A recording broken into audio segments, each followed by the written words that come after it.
이전 강의에서 여러 가지 용어에 대한 관계와 연관되는 부분들을 여러분들이 전부 다 이해를 하셨습니까? 자, 이제 이벤트 리스너에 대해서 한번 우리가 살펴보는데요. 이 이벤트 리스너는 우리가 이제 앞으로 작성하는 안드로이드 프로그램뿐만 아니라 자바에서도 가장 중요한 바로 핵심 부분에 해당이 됩니다. 물론 안드로이드에서도 이와 같은 이벤트 리스너를 통해서 여러 가지 컴포넌트의 부분을 처리하기도 하지만 우리가 자바를 이용해서 일반적인 컨솔 형태의 그런 프레임을 만들지는 않잖아요. 그렇죠? 대부분이 윈도우의 형식을 가지고 있고 프레임을 가지고 있는 그와 같은 그 부분을 만들고 그 다음에 툴이라든가 이런 것을 만들 때도 그에 대한 컴포넌트에 대한 실제적인 처리를 할 수 있도록 전부 다 프레임을 작성하기 때문에 이벤트 리스너에 대한 부분은 굉장히 중요하다고 볼 수가 있습니다. 자, 그러면은 이벤트 리스너 한번 보도록 하겠습니다. 자, 개념부터 보도록 하겠습니다. 자, 이벤트의 리스너의 실체는 여러분들 앞에서 제가 누차에 말씀드렸지만 바로 뭐다? 인터페이스라는 얘기죠. 그렇죠? 인터페이스. 그래서 메소드들이 정의되어 있고 그 인터페이스를 상속함으로 통해서 우리가 그 내용을 사용할 수가 있었습니다. 자, 그 다음에 역할은 뭐겠습니까? 이벤트 처리죠. 실제적인 처리를 의미합니다. 그 프로그램에서는 일반적인 프로그램에서는 그 컴포넌트들이 무엇을 할 건지를 그렇죠? 이 제작사에서 그것을 정의할 수가 없죠. 그것을 컴포넌트에 대해서 버튼을 눌렀을 때 뭔가를 처리할 거는 바로 응용 프로그램을 만드는 프로그래머의 목적에 따라서 이 처리 방법이 다릅니다. 그렇죠? 하기 때문에 이와 같이 이벤트 리스너를 통해서 그 같은 처리를 할 수 있는 그 공간을 제공해 주는 거죠. 그러면 우리는 어떻습니까? 잘 받아서 잘 사용을 하면 되는 것이죠. 자, 그 다음에 이벤트 리스너를 사용하는 방법은 여기 나오듯이 두 가지 방법이 있습니다. 그래서 인터페이스이기 때문에 어떻습니까? 당연히 상속을 해야 되겠죠. 그래서 상속을 이용해서 클래스를 사용하는 방법이 있고요. 그 다음에 또 하나는 우리는 앞에서 익명 클래스, 어노니머스 클래스를 우리가 배웠습니다. 즉 내부 클래스, 이너 클래스의 한 예이였죠. 그래서 익명 클래스로 우리가 구현을 합니다. 그래서 물론 뭐 이것을 통해서 구하든 이것을 통해서 구현을 하든 뭐 두 가지 다 장단점이 있지만 안드로이드에서는 이와 같은 형태로 굉장히 많이 사용을 합니다. 특히나 익명 클래스는 한 번 사용하는 일회성을 가지고 있는 그와 같은 코드에 해당이 되죠. 하기 때문에 이런 부분들이 많이 사용되고 형식이 많이 나오기 때문에 이 부분에 대해서 여러분들이 눈으로 잘 익혀두신 것이 좋으리라 생각을 합니다. 자, 이벤트 리스너 인터페이스 해서 쭉 나옵니다. 그쵸? 그래서 보면은, 리스너 인터페이스의 액션 리스너 해서 이같이 메소드가, 딸랑 하나 있네요. 그쵸? 하나 있고요. 아이템 리스너도, 딸랑 하나 있네요. 하지만 마우스 리스너일 경우에는 이와 같이 여러 개의 메소드가 있습니다. 그래서, 이벤트, 그쵸? 이렇게 되어 있고요. 그 다음에, 마우스 리스너, 뭐 키보드 리스너 쭉 여러 가지 리스너들이 있습니다.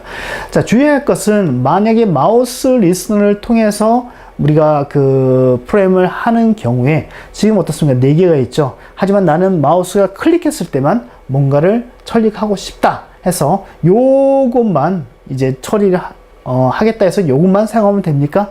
아니죠. 인터페이스 특징이 뭡니까? 정의되어 있는 모든 메소드를 좀 더 하부에서 좀 더 구현을 다 해줘야 되겠죠. 그래서 이것까지 몽땅 구현을 해야만 합니다. 그렇죠? 그래서 그런 부분들이 이제 조금 문제라기보다는 조금 번거롭죠. 그렇죠? 자, 그래서 그런 개념이 있다는 거 여러분들 기억을 하시고요.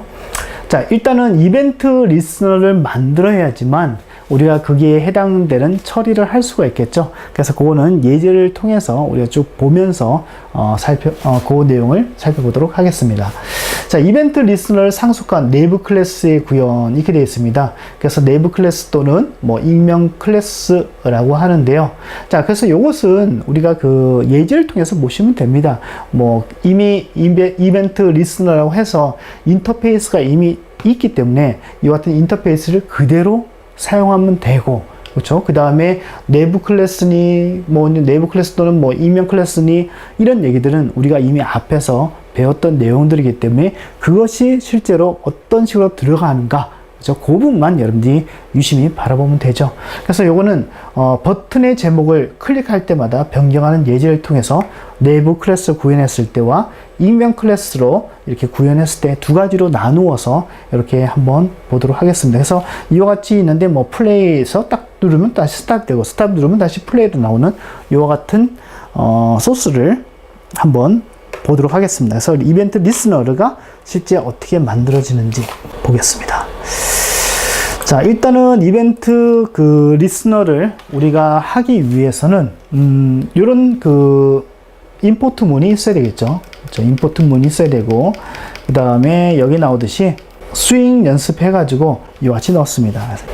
그래서 요거는 앞에서 했던 그대로죠. 그렇죠? 뭐 별 다른 부분 없습니다. 그 다음에 셋 레이아웃에서 플로우 레이아웃에서 왼쪽에서부터 오른쪽으로, 그렇죠? 쭉 지정해서 들어가는 형태로. 그 다음에 가운데 정렬이죠. 예, 그 같은 레이아웃을 쓰겠다. 그 다음에 클래스는 J프레임, 그렇죠? J프레임으로 쭉 했고요. 그 다음에 버튼 하나를 띄웠습니다. 버튼 하나를 띄웠고요. 뉴 버튼에서 플레이해서 넣었고, 그 다음에 버튼을 바로 버튼에 그 다음에 리스너를 붙여줘야 되겠죠. 그래야지만 버튼에서 발생되는 같은 이벤트가 해당되는 그 리스너에 이렇게 전달이 되겠죠. 그래서 이런 것들은 우리가 직접적으로 연결을 해야 됩니다. 그렇죠? 그래서 액션, 버튼 1에 add action listener라는 것이 있고, 그 다음에 new해서 action listener 해서 같은 객체를 생성해서 집어넣어 줬습니다. 그렇죠? 그 다음에 add해서 바로 지금 현재의 J프레임에다가 버튼 1이라는 저 컨테이너에다가 바로 연결을 시켜 넣어줬죠. 그렇게 넣어주고, 버튼 1에서 만약에 이벤트가, 즉 사용자의 어떤 그 동작이 발생하게 되면은 바로 my action listener라는 이와 같은 클래스로 바로 연결돼서 거기에 있는 메소드를 통해서 뭔가 실행되도록 이렇게 되어지죠. 자, 그래서 이거는 내부 클래스를 이렇게 만들었습니다. 자, 내부 클래스로 만들게 되면은 장점이 뭐겠습니까? 내부 클래스도 바로 이 그 자바 15, 요 클래스의 자바 15 언더바 1의 클래스의 하나의 뭐가 됩니까? 멤버가 되죠. 멤버가 되기 때문에 여기 있는 자원들을 자유롭게 쓸 수 있기 때문에 보통 보면은 이와 같이 내부 클래스로 구현을 합니다. 자, 일단은 리스너이기 때문에 implement, 그쵸, 해주고, 그 다음에 액션 리스너로 해서 이렇게 했습니다. 그 다음에 이와 같은 액션 퍼포먼스와 이와 같은 메소드들은 인터페이스에 정의되어 있는 메소드이기 때문에 이와 같은 경우는 도큐멘트 API라든가 이런 것을 통해서 여러분들이 함수를 쭉 가져와서 나열을 하면 됩니다. 그렇죠? 그래서 여기 보세요. 액션 이벤트가 들어오죠. 액션 이벤트가 있고 E가 있습니다. 그래서 E를 쓸 때는 아까도 얘기했듯이 버튼이다 할 때는 그거에 대한 형변환을 해서 우리가 객체를 사용한다고 했었죠. 그래서 E에서 get source를 하게 되면 그 소스에 대한 오브젝트를 이어지 형변환해서 사용을 합니다. 자, 이렇게 해놓고 버튼.get text에서 equal 텍스트에서 equals에서 플레이하고 같으냐, 같으면 뭡니까? 이것을 set 텍스트를 통해서 스탑으로 바꿔줘라. 아니면 어떻게 합니까? 플레이로 해줘라. 이렇게 해서 처리를 하고 있죠. 그렇죠? 처리합니다. 즉 내부 클래스를 통해서 이와 같이 처리를 하고 있는 이와 같은 하나의 형태에 해당이 됩니다. 그렇죠? 그 다음에 뭐 밑에서는 이와 같이 뭐 요거 없어도 상관없고요. 그 다음에 뭐 요와 같이 해도 상관이 없죠. 그래서 요와 같이 클래스를 메인에서 같이 호출을 해 주고 있습니다.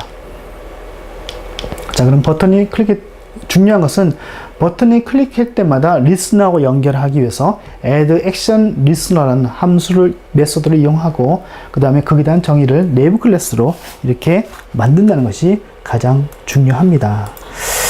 자, 그 다음에 또 한번 보면 익명 클래스로 우리가 만드는 예를 한번 보겠습니다. 뭐 내용 출력은 똑같습니다. 출력은 똑같은데 형식상에 약간 그 차이가 있죠. 그래서 자, 볼게요.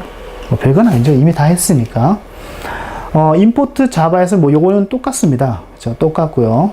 그 다음에 extend에서 똑같고요. 그 다음 똑같고요. 그 다음에 버튼 이렇게 되어 있고요. 그 다음에 익명 클래스 버튼에서 add action listener 이렇게 되어 있죠. 그래서 내부 클래스일 때는 인터페이스를 그대로 쓸 수가 있죠. 그래서 new에서 action listener 이렇게 해놓고 그 다음에 갈로 열어놓고 그 다음에 listener에 대한 그렇죠 인터페이스에 대한 메소드를 일회적으로 그렇죠 일시적으로 사용할 수 있는 같은 부분을 이와 같이 정의를 합니다. 그래서 new해서 이런 형식을 그대로 기억나시죠? 해서 액션 퍼포먼스에서 이 내용은 똑같습니다. 그렇죠? 해놓고 그 다음에 이렇게 리스너를 연결시켜 놓고 그 다음에 add 버튼 1 이렇게 해주면 되겠죠. 예, 물론 add 버튼 1은 여기 있어도 상관은 없습니다만 아무튼 이렇게 해놨습니다. 나머지는 다 똑같죠. 그래서 어떤 것이 낫다라기보다는 이와 같이 일시성 또는 이례적으로 사용할 때는 이같이 익명 클래스형으로 많이 사용을 합니다. 그래서 만약에 내부 클래스로 사용하려면 또 클래스 이름 나열해야 되고 또 그 인터페이스를 상속받아서 또 이렇게 구현해야 되는 번거로움이 있지만 이와 같은 경우에는 어떻습니까? 바로 인터페이스에 대한 메소드를 바로 우리가 코드로 넣어서 이렇게 선언을 해서 처리를 할 수 있도록 이벤트 처리를 할 수 있도록 이렇게 만들 수가 있죠. 자, 그래서 요 예를 보는 것이 가장 중요합니다. 자, 그 다음에 지금은 이제 그 버튼에 대한 그 내부 클래스 구현과 익명 클래스 구현을 우리가 살펴봤습니다. 크게 어려운 부분은 사실은 없었죠. 리스너의 연결 부분과 그 형식이 가장 문제였었고요. 자, 그 다음에 또 하나 예를 한번 들어볼게요. 마우스 이벤트 리스너를 한번 보도록 하겠습니다. 마우스는 마우스에 드래그도 있을 뿐만 아니라 마우스의 움직임이라든가 클릭이라든가 여러 가지 그런 사용자로부터 입력을 우리가 받을 수가 있죠. 그래서 마우스의 리스너는 이와 같이 두 가지 형태로 되어 있습니다. 그래서 마우스 리스너는 5종의 이벤트 메소드가 있고요. 그 다음에 마우스 모션 리스너는 2종의 이벤트 메소드가 있습니다. 합이 몇 종입니까? 7종에 해당하는 같은 메소드가 있고, 그러면은 마우스 하나에 대해서 처리를 할 수 있는 같은 기회를 가질 수 있는 그 개수가 바로 몇 개란 얘기입니까? 바로 7번의 같은 기회를 가질 수 있고, 그 다음에 사용자 입력에 따라서 그와 같이 7단계로 우리가 나눠서 이벤트 처리를 각각을 해줄 수 있다는 얘기입니다.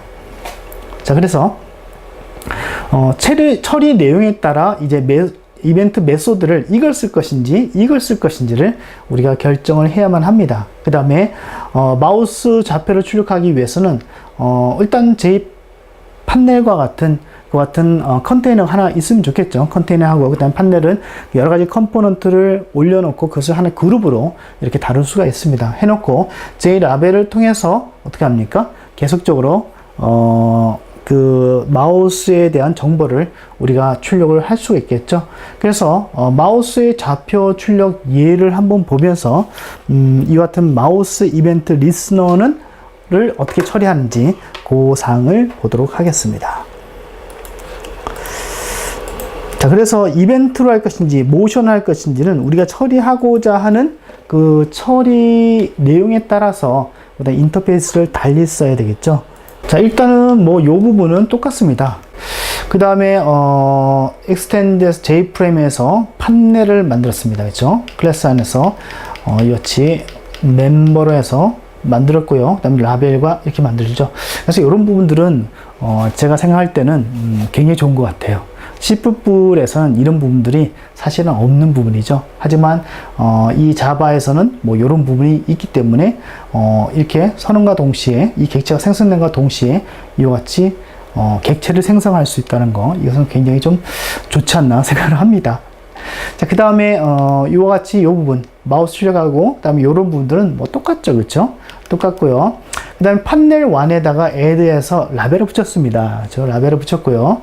그 다음에 이 판넬에 add mouse motion listener, 그렇죠? 리스너 해서 마우스가 움직일 때마다 그 정보를 무엇을? 마우스 모션 리스너로 객체로, 이벤트 객체로부터 우리가 정보를 얻습니다. 그 얻은 정보를 우리는 화면에 출력을 해주면 되겠죠. 그래서 또한 처리를 하고자 할 때는 거기로부터 받은 정보를 이제 처리를 해주면 됩니다. 자, 그래서 보니까 지금 해보게 되면 어떻습니까? 인터페이스이기 때문에 현재 마우스 모션에는 두 종의 메소드가 있다고 했었죠. 하기 때문에 이것을 우리가 사용하기 위해서는 전부 다 하위에서 전부 다 구현을 다 해야만 합니다. 익명 클래스에서라도 구현을 다 해야만 하겠죠. 그래서 이와 같이 구현이 없을 때에는 이와 같이 없는 블랭크 형태의 메소드를 이와 같이 나열을 하면 됩니다. 그래서 드래그도 있고 한데 이것은 안 했죠. 그래서 비어 있고요. 그다음에 마우스 무브 할 때 마우스 이벤트 2로부터 우리는 정보를 얻습니다. 그래서 점 딱딱 찍어 보니까 getx, gety라는 이와 같은 정보가 넘어옵니다. 그래서 이것은 인테저를 래퍼 형태로 이렇게 받았습니다. 그렇죠? 받았고 그 다음에 스트링을 통해서 이와 같이 받은 그 정수의 값들을 다시 문자열로 이와 같이 만들어서 하나의 문자열로 만들어서 스트링이라는 str이라는 이와 같은 객체에다가 넣어줬고요. 선언과 동시에 초기화를 해줬고요. 그 다음에 setText를 통해서 이와 같이 출력을 하게 되면은 이제 화면상에서 마우스가 움직일 때마다 그 좌표를 라벨에다가 일정하게 출력해주는 그 같은 그 프로그램을 작성해 볼 수가 있죠. 그렇죠? 해주고 난 후에는 어떻게 됩니까? 당연히 판넬 add에서 판넬을 J프레임에다가 딱 붙여줘야 되겠죠. 그래서 그런 과정까지 이렇게 이루어진 것을 볼 수가 있습니다. 자, 그 다음에 밑에는 이와 같이 객체를 호출을 해주면 되고요. 자, 그래서 이것도 뭐 한번 실행을 해 볼까요? 예, 그래서 이렇게 실행을 해 보게 되면 예, 여기 같이 마우스가 있고 계속 움직일 때마다 이와 같이 좌표가 출력되는 그것을 우리가 볼 수가 있습니다. 그래서 자, 확대를 좀 해볼까요? 예, 이런 식으로, 그렇죠? 이렇게 확대된 것을 이렇게 볼 수가 있죠. 예. 자, 중요한 사항은 뭐 다른 것이 아니라 이와 같이 지금 현재 같은 경우는 이거는 뭡니까? 익명 클래스로 이렇게 어네이머스 클래스로 이렇게 우리가 그 프로그램을 작성한 형태이죠. 그래서 이렇게도 여러분들 한번 짜보시고 그 다음에 아까도 했던 내부 클래스 형태로도 한번 작성을 해보세요. 그래서 두 가지에 대해서 여러분들 익숙할 수 있도록 거기서 이제 선택적으로 내가 사용하는 것이겠죠. 그래서 그런 것에 여러분들이 좀 자주 검증하는 프로그램을 작성해 볼 필요가 있습니다. 자, 쭉 넘어갔는데요. 자, 여기까지 해서 마우스 출력에 대한 예를 한번 봤고요. 그 다음에 요 이벤트 처리 부분은 이벤트 어댑터라는 부분이 있습니다. 그래서 이벤트 어댑터는 지금 앞에서도 마우스 이벤트 리스너, 지금 모션 리스너를 사용했기 때문에 뭐 간단하게 뭐 메소드를 하나 정의할 수가 있었지만, 만약에 그것이 아니라 마우스 리스너를 처리하고자 하는 5종에 대한 이벤트를, 메소드를 전부 다 나열하는 것도 상당히 번거롭습니다. 그래서 그 같은 번거로움을 해결하기 위해서 자바에서는 이벤트 어댑터, 그렇죠? 이벤트하고 뭔가 연결시켜주는 그런 어댑터를 이렇게 제공을 하고 있습니다. 그래서 이 강의는 다음 강에서 제가 설명드리면서 또 자바 이벤트에 대한 내용을 더 예와 함께 같이 설명해 드리도록 하겠습니다.